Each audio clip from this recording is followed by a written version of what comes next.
বিসমিল্লাহির রহমানির রহিম। এই প্রিয় নেতৃবৃন্দ, সাইলেন্ট সহকর্মীবৃন্দ, সকল শরণার্থীগণ, আসসালামু আলাইকুম। প্রতি বছর মে মাসের এই দিনটি আমাদের পরিবারে আসে এক বেদনা বিধুর স্মৃতি নিয়ে। এই দিনে শুধু আমাদের পরিবার নয়, বরং সমগ্র দেশই হয়ে উঠে পড়েছিল বেদনার্ত ও অভিভাবকহীন। আমাদের প্রিয় মাতৃভূমি বাংলাদেশের জন্মের সাথে জড়িয়ে থাকা এক অবিচ্ছেদ্য নাম শহীদ প্রেসিডেন্ট জিয়াউর রহমান, যে চট্টগ্রাম থেকে স্বাধীনতার ঘোষণা করে তিনি এ দেশের সাথে তার নাম অবিচ্ছেদ্য করেছিলেন।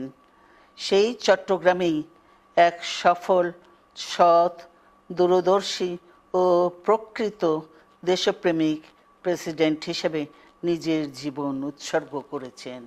এদেশে গণতন্ত্র, স্বাধীনতা, সংবাদপত্র ও বিচার বিভাগের স্বাধীনতা, স্বনির্ভরতা ও উন্নয়ন এবং নিজস্ব জাতীয়তাবাদ সৃষ্টির অনন্য রূপকার শহীদ জিয়া, যে গণতন্ত্র প্রতিষ্ঠা আর সার্বভৌমত্ব রক্ষার লড়াইয়ে তিনি শাহাদাত বরণ করেছেন, সেই গণতন্ত্র নিরবচ্ছিন্ন যাত্রা আজও বাধাগ্রস্ত হচ্ছে প্রতি পদে পদে।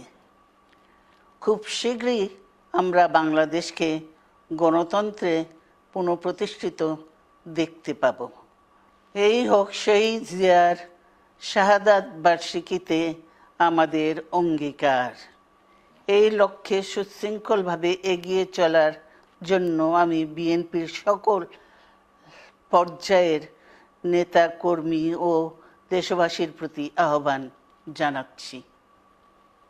মনে রাখবেন, সবার জন্য গণতন্ত্র ও উন্নয়নের মাধ্যমে সকল সমস্যার সমাধানের যে রাজনীতি শহীদ জিয়া রেখে গেছেন, তা বাস্তবায়নের মাধ্যমে তার প্রতি শ্রদ্ধা জানাতে হবে। আমরা তার বিদায়ী আত্মার মাগফিরাত কামনা করছি। আল্লাহ হাফেজ। বাংলাদেশ জিন্দাবাদ।